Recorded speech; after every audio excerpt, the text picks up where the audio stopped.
नमस्कार। ज्ञान की डिजिटल दुनिया ध्येय रेडियो में आपका स्वागत है। मेरा नाम है केशरी। सूफी मत का बुनियादी सिद्धांत प्रेम है। इस परंपरा के मुताबिक ईश्वर से प्रेम करना तो जरूरी है ही, लेकिन उसके द्वारा बनाए गए इस पूरे संसार से भी, इस पूरी कायनात से भी मोहब्बत रखनी चाहिए। सूफी मतों के अनुसार जब आप ऐसा करते हैं तो आपको ये जानने की जरूरत नहीं होती कि वो शख्स किस मजहब से है या फिर किस मसलक से।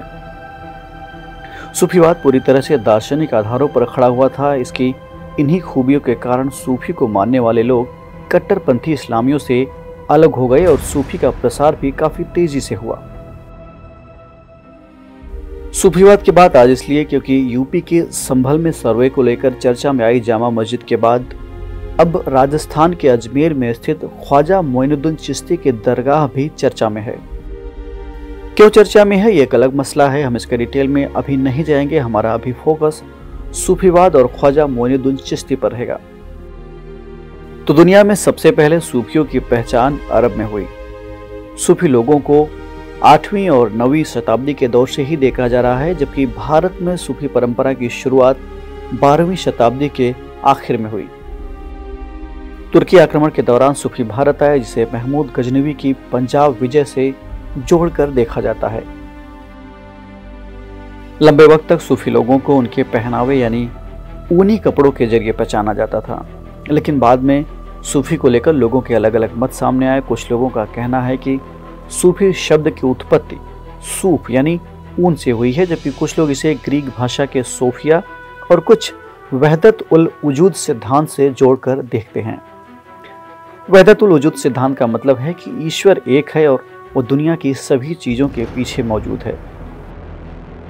कुछ ऐसी बात श्रीमद् भागवत गीता में भी कही गई है।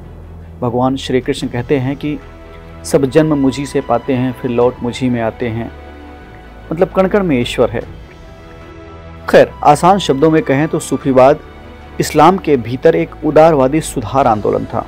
इसकी शुरुआत फारस में हुई यानी ईरान से। सूफीवाद भारत में 10वीं 11वीं शताब्दी में आना शुरू हुआ और 12वीं शताब्दी में काफी लोकप्रिय होने लगा। 12वीं शताब्दी तक सूफियों को 12 सिलसिलों में संगठित किया गया। सिलसिला आमतौर पर एक प्रमुख फकीर के अगुवाई में होता था, जो अपने शिष्यों के साथ खानकाह या धर्मशाला में रहता था। इन सिलसिलों में 4 सिलसिला काफी प्रमुख माने जाते हैं, जो काफी मशहूर हुए। वह है चिश्ती, सुहरावर्दी, कादरी रियास और नक्शबंदी। भारत में सूफी का पहला सिलसिला, जैसा कि हमने शुरुआत में ही बताया, 1192 में ख्वाजा मोइनुद्दीन चिश्ती से ही शुरू हुआ।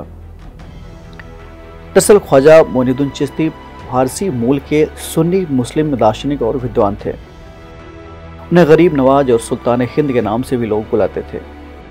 ख्वाजा मोइनुद्दीन सबसे पहले लाहौर आए और बाद में अजमेर को उन्होंने अपना ठिकाना बनाया। अजमेर में स्थित उनकी खानकाह को ही ख्वाजा मोइनुद्दीन चिश्ती की दरगाह कहा जाता है, जो इंडो इस्लामिक वास्तुकला का आर्किटेक्चर का अद्भुत सैंपल है, अद्भुत नमूना है। साल 1236 ईस्वी की बात है। ख्वाजा मोइनुद्दीन चिश्ती के निधन के बाद उन्हें अजमेर में ही दफनाया गया। जहां उनको दफनाया गया था, वहीं पर मुगल बादशाह हुमायूं ने कब्र बनवा दी। खैर, यहाँ के बाद सूफी मत राजस्थान, दिल्ली, उत्तर प्रदेश, पंजाब और बिहार जैसे कई अन्य राज्यों में भी फैलने लगा। चिश्ती सिलसिले के सूफी संत समाज सेवा से वास्ता रखते थे। इनका व्यक्तित्व काफ़ी आकर्षक हुआ करता था और इन्होंने कई भारतीय रीति रिवाजों को भी अपनाया। चिश्ती सिलसिले के सूफी संतों को रजवाड़ों में रहना, पैसे इकट्ठा करना और सन्यासी परंपराओं से काफ़ी गुरेज था। इसे स्वीकार नहीं करते थे। साथ ही चिश्ती सिलसिले के लोग काफ़ी लिबरल भी थे।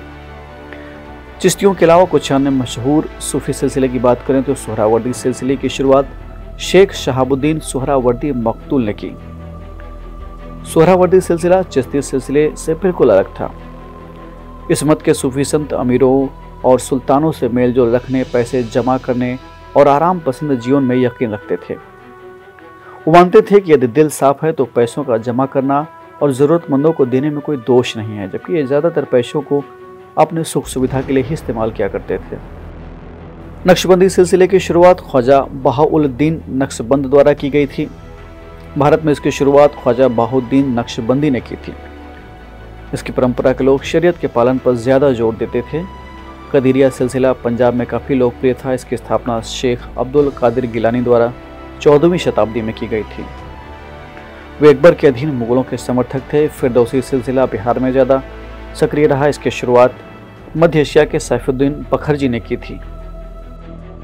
कुल मिलाकर सूफीवाद इस्लाम का एक आध्यात्मिक रहस्यवाद है और ये एक धार्मिक संप्रदाय है जो ईश्वर की आध्यात्मिक खोज की बात करता है, साथ ही यह भौतिकवाद को नकारता है। समय के साथ सूफीवाद से और भी परंपराओं के लोग जुड़ते गए और इसको काफ़ी प्रभावित किया। इसके अलावा सूफी परंपरा और भक्ति परंपरा का आपस में गहरा संबंध रहा है। इस एपिसोड में इतना ही। अगर आपकी कोई राय है, कोई सुझाव हो तो कमेंट बॉक्स में हमें ज़रूर बताएं। हम फिर मिलेंगे एक नए कार्यक्रम के साथ। तब तक के लिए मुझे यानी केसरी को दीजिए इजाज़त। नमस्कार।